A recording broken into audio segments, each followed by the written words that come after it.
आज आम पुरी बड़दाण्डे घोषयात्रा लोक महोत्सव पालन करुचु। यही अवसर जो समाजसेवी माने भक्त मान को सेवा प्रदान करुचंती जो सारस्वत स्रष्टा माने आध्यात्मिक साहित्यर विभिन्न गवेषणात्मक लेखा मान आमको पठाती से आज आम गोटे सनंद पत्र सम्मान पत्र प्रदान करुचु।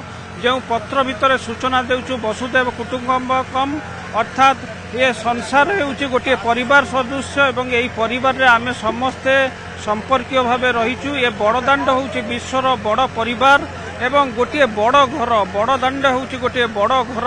आज विश्वर सबु देश देखुचंती जे किभली भावे विभिन्न वर्ण जातिर लोक माने आसीचंती समस्तक भितर एकतार भाव रही ऐक्य भाव रही समता रही ममता रही एवं ता भितर कैबल्य पाइबा पई समस्त भितर उत्साह आमे प्रायतः सकाळ 6टा सुधा खाद्य आमर बाहरी जाइतिला 10,000 लोक आम खाद्य परिवेषण करूँ। आ प्रायतः 5,000 ऊर्ध खाई सारे आहरी अच्छु तथा समय जिते समय लगे आम चेष्टा करूँ जिते खाद्य आम दे पारू आम से पर्यंत जगन्नाथ धाम चल आमर 200 मेम्बर आसी महांगा अंचल नहीं कटक भुवनेश्वर नहीं 200 मेम्बर आते।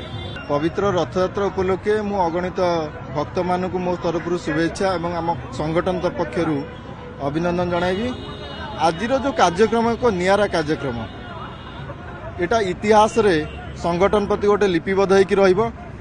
आमे गत वर्ष सुखिला खाद्य भक्त मान आमे अरेंजमेंट करिथिलु 15 ରୁ 20 हजार बिस्कुट आनिथिलु जल आनिथिलु पानी बोतल आनिथिलु आमे भक्त मान बांटिथिलु एवं चलित वर्ष संगठन समस्त सदस्य कार्यकर्ता कर्मी मानक नहीं आम एक बड़ निष्पत्ति नेलु जे रथयात्रा पुरी रे आम 10,000 भक्त मान रंधा खाद्यर व्यवस्था करूँ। आज आमर चली सकाळ 6 ରୁ आमर कार्यक्रम आरंभ हो गला।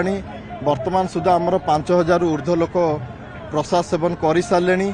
वर्तमान आमर हंडाशाल रोसई चली संगठन मुख्य जी अच्छा उत्कल रंजन सेठी अध्यक्षतार समस्त सदस्य माने 200 ରୁ ऊर्ध्व सदस्य माने पुरी आसलु एवं जे पर्यंत आमर अन्न प्रसाद न सरची से पर्यंत आमर कालियार सेवा चलो। ये हूँ हटनागर कालिया सात कालिया पाखक जी आसे सी केबे जीवाकू फेरिबाकू मन करेनि एवं कलिंग समाज सेवा संगठन एक नियारा पदक्षेप नेला जे रथयात्रा पुरी रे कालिया सेवा करिबा एवं भक्त मानकू कालियार भक्त मानकू आमे रंधा खाद्य परिवेषण करिया एवं ता मध्य आज कार्यकारिता होईची एवं आमे आशा करिवु एटा सफल भाव रे हमर परिचालित हेबो एवं कालियार सेवा गोटे नियारा कार्यक्रम रहबो।